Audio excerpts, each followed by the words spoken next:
We now have over 40 counters all over the UK, available online and in stores. Haji Baba. Janjua and Associates Limited. Coolmax. बिस्मिल्लाहिर्रहमानिर्रहीम। अस्सलाम वालेकुम नाज़रीन, समीना खान आपके सामने हाजिर एक और वीडियो के साथ। और आज 3 अहम खबरें हैं जो आप तक पहुंचानी हैं, और उन तीनों अहम खबरों से पहले कहना चाहूँगी आप तमाम लोगों से जिन्होंने अभी तक चैनल सब्सक्राइब नहीं किया कि आप इस चैनल को सब्सक्राइब करें और अपने फ्रेंड्स और फैमिलीज के साथ इन वीडियोस को शेयर करें। तो 3 जो बहुत अहम खबरें हैं, एक का ताल्लुक है यूके के साथ और बाकी 2 का ताल्लुक पाकिस्तान के साथ है। पहली खबर यूके के हवाले से ये है कि आपने सुना होगा कि बोरिस जॉनसन ने, जो कि हमारे प्राइम मिनिस्टर हैं यूके के, उन्होंने अनाउंस किया है 30 मुल्कों की फहरिस्त जारी की है जिनको कि रेड कंट्रीज़ का नाम दिया, रेड लिस्ट का नाम दिया। उसमें 30 मुल्क शामिल हैं। अब बहुत से इंडियन और पाकिस्तानी परेशान थे कि अगर पाकिस्तान और इंडिया का भी नाम होगा इस लिस्ट में या नहीं, और क्या हम जब जाएंगे पाकिस्तान। पहले तो मैं ये बताऊँ आपको कि ये रेड लिस्ट क्या है और क्यों इसको बनाया गया। आपको जैसे कि पता होगा कि यूके में जो केसेस हैं, कोरोना वायरस के केसेस, वो बहुत बढ़ रहे हैं। हर रोज़ जो है वो डेथ रेट भी बहुत ज़्यादा बढ़ रहा है और नए वेरिएंट आ रहे हैं। पहले एक वेरिएंट आया जिसके बारे में कहा गया था कि वो वेरिएंट जो है वो अफ्रीका से आया है, और एक और नया वेरिएंट जो है अब वो भी सर्कुलेट कर रहा है कि एक नया वेरिएंट भी आ चुका है। अब उस वेरिएंट को, जो कि साउथ अमेरिका से आएगा या वहाँ पर पाया गया है, अब वो नया वेरिएंट यूके में ना आ सके, उसके लिए हुकूमत पर दबाव था, बोरिस जॉनसन पर दबाव था कि ये जो हमारे जो टूरिस्ट आते हैं, ये लोग, या यूके के रेजिडेंट्स जो दूसरे मुल्कों में जाते हैं और वापस आते हैं, तो वो वेरिएंट लेकर आ सकते हैं, तो उसको रोकना था। अब NHS जो है वो ओवरवेल्म्ड है। वहाँ रोज़ NHS की तरफ से एक स्टेटमेंट जारी होती है लोगों को कि आप प्लीज़ लोगों के साथ ना मिलें, कोशिश करें कि अगर सिर्फ एसेंशियल ट्रैवल है तो वो करें। और NHS के ऊपर बहुत ज़्यादा बोझ है। 1600-1700 डेथ्स ऑलमोस्ट हर रोज़ हो रही हैं और 30-35 हज़ार इन्फेक्शन रेट जो है वो आ रहा है। इसके बावजूद कि वैक्सीनेशन दिसंबर से शुरू हो चुकी है और ओवर 70 के लोगों को भी लग चुका है। 6.8 मिलियन लोग हैं शायद यूके में जिनके बारे में कहा जाता है कि उनको वैक्सीनेशन दी जा चुकी है अब तक, और अब ये प्रोसेस को मज़ीद तेज़ किया जाएगा। लेकिन उसके बावजूद कोरोना वायरस कंट्रोल में नहीं है।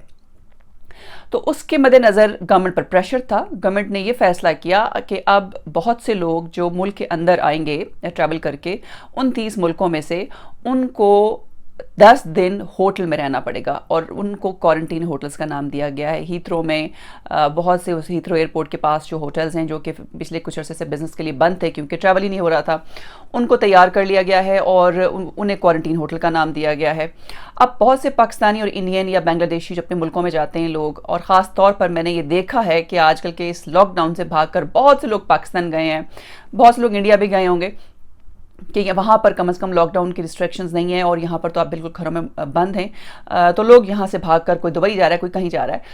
लेकिन आप लोगों के लिए खुशखबरी ये है कि उन 30 मुल्कों की लिस्ट में ना ही तो पाकिस्तान है और ना ही इंडिया है। इसलिए अगर आप पाकिस्तान और इंडिया जाते हैं तो वापसी पर आपको होटल में क्वारंटीन नहीं करना पड़ेगा, लेकिन आपको अपने घर में जो आइसोलेशन पीरियड है, जो 10 रोज़ का है, जो 14 रोज़ से कम करके उसको 10 रोज़ कर दिया गया और नज़रसानी की जा रही है कि शायद उसको 5 रोज़ कर दिया जाए, तो आपको वही आइसोलेशन पीरियड जो है वो गुजारना पड़ेगा।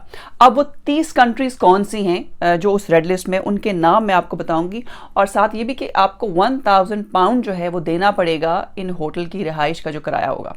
और ये भी कहा जा रहा है कि जो लोग इन मुल्कों से आएंगे, अगर उनका आना इतना ज़रूरी नहीं है तो उनको रिफ्यूज़ की जा सकती है, उनकी एंट्री यूके में, उनको वापस भेजा जा सकता है।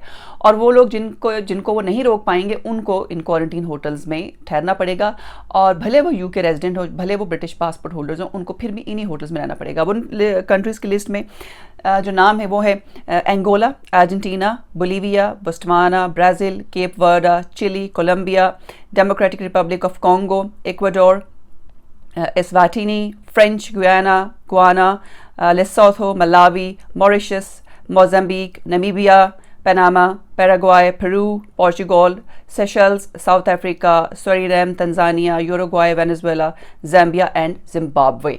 सो ये वो कंट्रीज़ हैं जो कि कुछ साउथ अफ्रीकन कंट्रीज़ हैं और कुछ I think south American countries हैं जो कि इस लिस्ट पर मौजूद हैं। ये एक अच्छी खबर है। बहुत से लोग परेशान थे और वो लोग जो पाकिस्तान गए हुए हैं कि हम वापस आएंगे तो हमें आकर यहाँ पर क्वारंटीन होटल में रहना पड़ेगा, उनके लिए खुशखबरी है कि ऐसा नहीं है।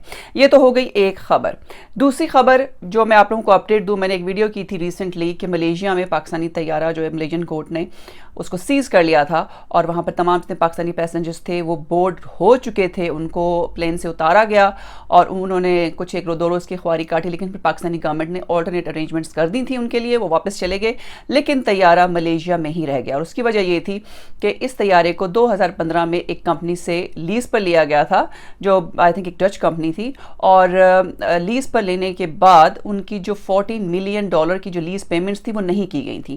تو اس کے خلاف یو کے کی کورٹ میں تو مقدمہ چل، اس کی ہیئرنگ ہو چکی ہے، اس کا فیصلہ میرا خیال ابھی تک نہیں آیا، لیکن جو ملیشین کورٹ ہے انہوں نے کل یہ فیصلہ دیا ہے کہ فوراً سے پہلے جہاز کو پاکستان کے حوالے کر دیا جائے، اور جو اس کے اوپر ایک اس کو سیز کیا گیا تھا وہ سیئر اٹھا دیا گیا ہے اور پاکستانی حکومت اب اس طیارے کو واپس لے جا سکتی ہے. یہ 2 طیارے جو لیز پر لیے گئے تھے. پاکستانی حکومت کا کہنا یہ تھا کہ لیز پیمنٹس ڈیفالٹ نہیں ہوئی ہیں، جب سے کرونا وائرس آیا ہے جہاز جو ہیں وہ استعمال نہیں ہو رہے تھے، اس لیے جہاز ایج نہیں ہو رہے تھے، یعنی کہ جب آپ اس کا استعمال نہیں ہے اس کا ویئر اینڈ ٹیئر بھی اتنا نہیں ہے، اس لیے ان کمپنی کے ساتھ نیگوسیشن چل رہی تھی کہ وہ لیز کے اس بل میں تھوڑی سی کمی کریں. بہرحال جو ملیشین کورٹ نے یہ آرڈر دیا ہے کہ اس طیارے کو اب پاکستان کی اتھارٹیز واپس لے جا سکتی ہیں، اس کی وجہ یہ ہے کہ پاکستانی یعنی کہ PIA اور جو لیزنگ کمپنی ہے ان کے درمیان کوئی معاہدہ طے پا گیا ہے، اور لیزنگ کمپنی نے یہ ملیشین کورٹ کو کہہ دیا ہے کہ وہ جو انہوں نے ایک اسٹے آرڈر لیا تھا اس کو واپس لیتے ہیں، اور ان کا معاہدہ ہو گیا PIA سے، اور اب اس کو وہ میوچولی اس معاہدے کے آپس میں جو ڈیل کریں گے، اور کورٹ کا آرڈر مل چکا ہے. اب وہ طیارہ جو ہے PIA واپس پاکستان لے جا سکتا ہے. تو یہ ایک اپڈیٹ تھی آپ لوگوں کے لیے جنہوں نے میری ویڈیو دیکھی. تیسری خبر ایک اچھی خبر ہے، بعض اوقات اچھی خبریں بھی ڈسکس کرنی چاہیے، اور وہ یہ ہے کہ آصف علی زرداری کی جو بیٹی ہیں اور بینظیر بھٹو کی بیٹی بختاور، ان کی شادی ہو رہی ہے، مہندی کی رسم ہو گئی ہے، 30 تاریخ کو بارات ہے اور اس کے بعد میرے خیال میں ولیمہ ہے.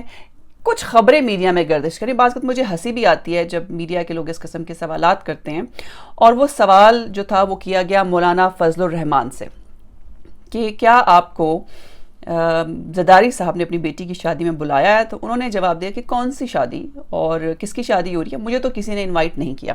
تو اس پر میڈیا پر بحث چھڑ گئی کہ زرداری صاحب نے ابھی تک مولانا فضل الرحمان جو کہ PDM کے سربراہ ہیں ان کو انویٹیشن نہیں دی. تو جناب آج پیپلز پارٹی کے جو ذرائع ہیں انہوں نے ایک لسٹ جاری کی ہے جس میں انہوں نے بتایا ہے کہ کن کن سیاسی رہنماؤں کو بختاور کی شادی میں انویٹیشن ملا ہے. تو اس میں آپ کو بتاتی چلوں کہ اس لسٹ کے مطابق مولانا فضل الرحمان کو بھی دعوت نامہ ملا ہے، مریم نواز، احسن اقبال، شاہد خاقان عباسی، یہ ان لوگوں میں شامل ہیں جن کو کہ دعوت نامے ملے ہیں بختاور کی شادی کے. تو میرے خیال میں میڈیا کو بھی اس سوال کا جواب مل گیا، اور مولانا فضل الرحمان بھی تھوڑے سے سکون میں آ گئے ہوں گے کہ ان کو شادی کا دعوت نامہ آ چکا ہے.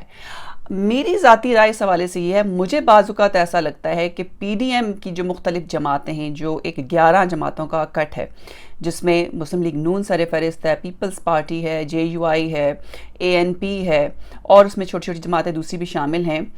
تو یہ جو اس قسم کی، جیسے مولانا فضل الرحمان نے جواب دیا میڈیا کے سوال کے جواب میں کہ کون سی شادی، مجھے تو کسی شادی میں نہیں بلایا، دعوت نہیں ملی، مجھے بعض اوقات یہ لگتا ہے کہ PDM کی جماعتوں کا آپس میں ایک یونٹی موجود ہے، اور اس قسم کی جو سٹیٹمنٹس ہیں گورنمنٹ کو کنفیوز کرنے کے لیے یا میڈیا کو کنفیوز کرنے کے لیے وہ آن پرپز دے رہے ہیں تاکہ ایک ڈس انفارمیشن پھیلے اور لوگ یہ سمجھیں کہ PDM کمزور ہوتی جا رہی ہے and they want to come back with benches. یہ میرا ایک ذاتی انالیسز ہے، I'm not too sure کہ ایسا ہی ہوگا، لیکن میرا انالیسز یہ کہتا ہے کہ یہ ہو نہیں سکتا تھا کہ ان کو شادی کا دعوت نامہ نہ ملتا اور انہوں نے ایک طرف ایک دم سے جو لا تعلقی کا اظہار کیا. اس سے لگتا ہے کہ یہ ایک گیم ہے جو PDM اب کھیل رہی ہے حکومت کے ساتھ، کیونکہ اپنے سارے کارڈز شو نہیں کریں گے. آئی تھنک بیہائنڈ دا سین ان کی آپس میں جو بھی ڈیلنگ ہو رہی ہے وہ ڈیفرنٹ ہے، لیکن سامنے آ کے وہ اب تمام پتے جو ہے وہ ظاہر نہیں کر رہے، وہ تمام انفارمیشن جو ہے وہ لوگوں کو نہیں دیتے. بہرحال یہ تھی آج کی ویڈیو. میں نے کہا کہ تینوں خبریں امپورٹنٹ ہیں، اہم ہیں، یہ آپ تک پہنچائی جائیں. تو میں نے اپنا فرض پورا کیا. اگر آپ کو ویڈیو اور انفارمیشن پسند آئی ہے تو اس کو لائک اور شیئر ضرور کیجئے گا. اور اگر ہمیشہ کی طرح جیسے میں جاتے جاتے یہ ضرور کہتی ہوں کہ آپ نے اگر میرا چینل سبسکرائب نہیں کیا تو آپ میرے چینل کو بھی سبسکرائب کریں. لیکن اپنی اگلی ویڈیو میں آپ کے سامنے پھر سے حاضر ہوں گی. اجازت دیجیے. اللہ حافظ.